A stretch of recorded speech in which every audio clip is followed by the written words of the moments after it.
Hey, football fans. The action is about to begin.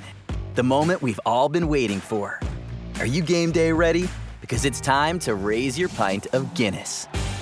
Here's to the kickoff and a great year that's still ahead. Let's keep looking out for each other. And remember, good things are in our grasp. Game time is Guinness time. Cheers. Please enjoy responsibly. Guinness imported by Diageo Beer Company, USA, New York, New York. Happy autumnal equinox to listeners in the Northern Hemisphere. Pfizer announced that a low dose of its vaccine is safe and effective for kids ages 5 to 11. Well, that's good. Jimmy Fallon said it's great news until you hear a 6-year-old say, I want to do my own research first. Fallon, meanwhile, 4-year-olds are like, yeah, don't mind us. We'll just keep Clorox wiping our Legos. Kimmel, according to a Pfizer board member, a vaccine for children could be available by the end of October. Well, I know what I'll be handing out for Halloween, a fun-sized Pfizer. It's a version of the Pfizer vaccine that's much, much weaker, so they're calling it Johnson & Johnson. Great joke, Fallon. Of course, a lot of kids will get the vaccine, while a small minority will insist on taking pony dewormer because they're children. Seth Meyers said one way you can tell the Republican Party is intellectually bankrupt is that they spend very little time talking about policy and a lot more time talking about bats, S-word conspiracy theories that they concocted out of nowhere.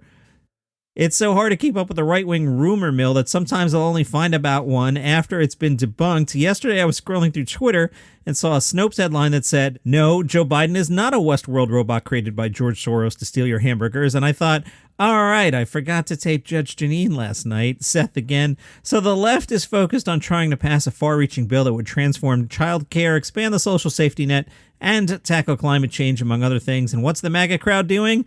Are they offering alternative solutions, or are they asking Eric Trump about Nicki Minaj's cousin's friend's swollen balls? From the Bro Bible, 3 times Norm Macdonald lost everything he's owned 3 times thanks to a compulsive gambling issue. Norm eventually landed in a psychiatrist's office. The psychiatrist said, you're fixating on gambling in order to escape your real thoughts. And I said to him, isn't that why you do everything in life? I stumped him. Bro Bible says in 2011, Norm put down $25,000 on a Manny Pacquiao fight to beat Shane Mosley, despite the payout being just $3,000 and Norm not knowing a thing about boxing. Norm told Larry King one time the biggest bet he ever placed was $400,000 on the Super Bowl in 1999, taking the money line, paying 3-1. Norm lost it all.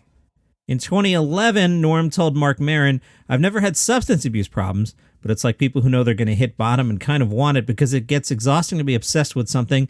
If you have $450,000 in the bank and you lose $400,000, you go, F it, I don't want to have $50,000. I don't want money to remind me I had more money. I did a stupid thing one time. This was my big statement over at Atlantic City on the boardwalk. I threw $60,000 into the ocean to quit, the same way a drug addict would throw his drugs into the ocean. GQ also has gambling stories and wrote, as far as cushy gigs go, this one was sweet for Norm Macdonald. Fly from L.A. to Vegas on a Saturday morning, do stand-up comedy, collect $40,000 in cash, but there was a potential catch when it came to playing Vegas. Norm said, if I'm in a casino, I'm going to gamble. Norm performed at the House of Blues at Mandalay Bay, dressed in baggy cotton slacks, Tommy Bahama golf shirt, and a black leather jacket.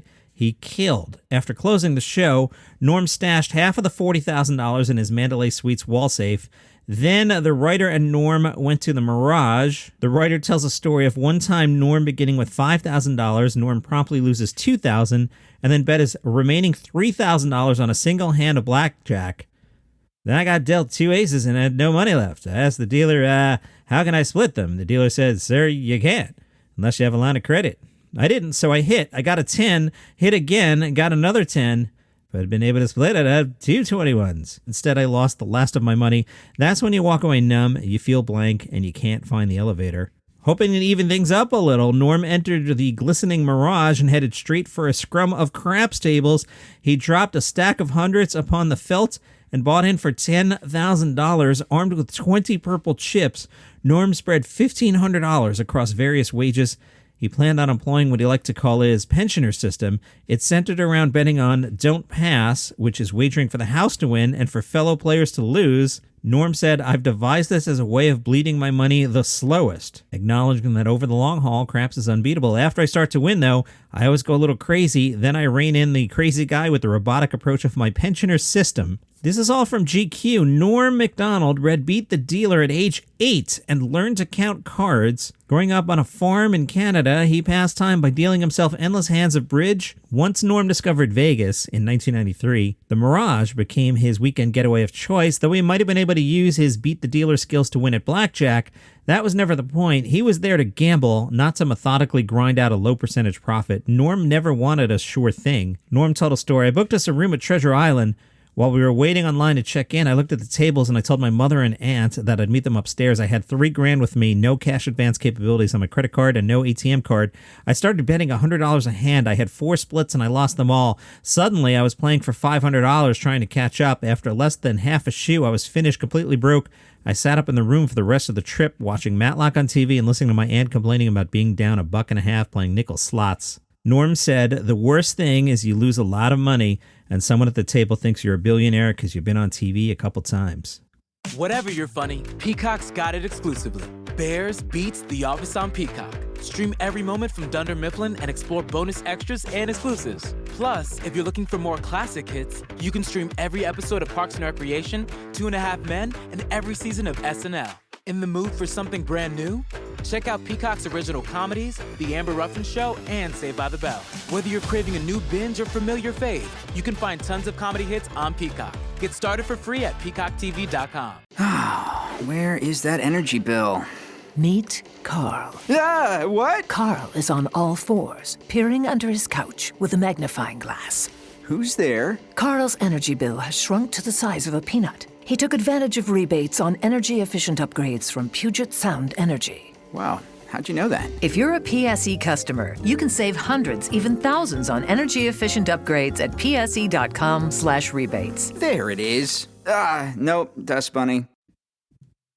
Today's Daily Comedy News is brought to you by the Palace Intrigue Podcast. That is the daily podcast about the British royal family. I'm the writer on that. Here's the gist. Kate Middleton, wonderful. Meghan Markle, Prince Harry, they're up to something, and we know it. We have a lot of fun giving them the business. Palace Intrigue, wherever you get your podcasts. A couple things that catch up on. Artie Lang dropped an episode of his podcast for the first time in a long time. He told some gambling stories involving Norm Macdonald.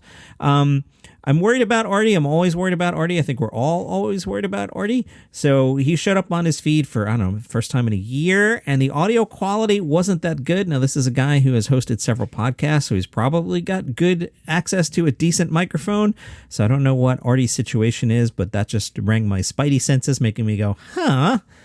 On Instagram at Daily Comedy News, Mr. Terry Lee Myers said, Hacks is incredible. You'll love it. That in response to me saying, I haven't watched Hacks, and now that it won an Emmy, I should probably check it out and be cool, but I have not done that yet. So Terry Lee Myers, I will check that out. From Deadline, Lorne Michaels talked about the upcoming season of Saturday Night Live and said, as for the cast, Lorne says, I think it's going out next week. We're just finalizing one thing, and then we count the first 4 shows at the same time. And there's some new cast, and they'll be announced this week, too. Who are these people that might be hosting? Michael said, believe me, they're people you've heard of. Lorne Michaels asked about Jason Sudeikis' Emmy win for Best Comedy Actor for Ted Lasso. Michael said, Jason will be coming back soon to SNL. I'm very happy about that as well, which is sort of an answer to the first question, but in no particular order.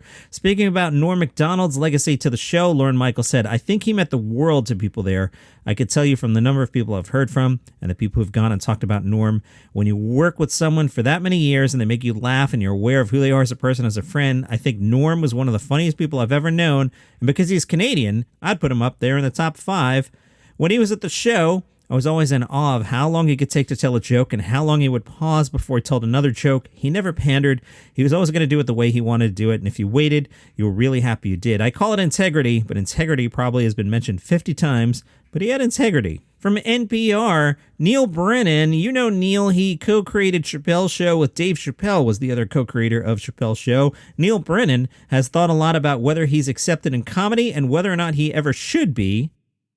He's tackling those feelings of self-criticism in a one-man show off Broadway. He's been wondering if he, as a white man, is helping or hurting America when he makes racial jokes. He told the Morning Edition host A. Martinez, the tension is it's unknowable whether I'm making fun of stereotypes or encouraging them. People don't know your intentions, and then people will take the joke and put their intentions on it. From the Washington Post, Al Franken is back on tour. He said, "It's very hard as a senator to do a comedy tour," adding that he now has the freedom to do many things. Franken said, "I like Ted Cruz more than most of my colleagues like Ted Cruz, and I really hate Ted Cruz."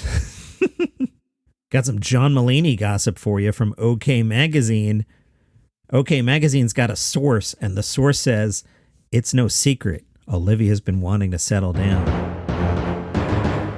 While Mulaney once insisted he didn't want kids, the source says he's in a different headspace now. He's in love, and he can't imagine his life any other way. The source adds, they've talked about marriage, and it's something they'll consider, but right now, they're taking it day by day. Mulaney, who's been based in New York City, is, quote, open to moving to L.A. if that's where Olivia Munn wants to be. He thinks the world of her and knows she'll be a great mom. And Hulu is getting ready to launch another Marvel animated series. This one is called Hit Monkey. Hit Monkey is a show about a monkey assassin looking to avenge his murdered family members. I kind of want to do that as Norm Macdonald, about a monkey assassin. But wait, before you say, oh, weird, the AV Club said, did we mention that the monkey assassin is great friends with a ghost, and the ghost is played by Jason Sudeikis? The series will also feature the voices of George Takei. George plays a politician who's apparently a good guy, and the other voice, Olivia Munn. You know Olivia Munn from I'm Dating John Mulaney.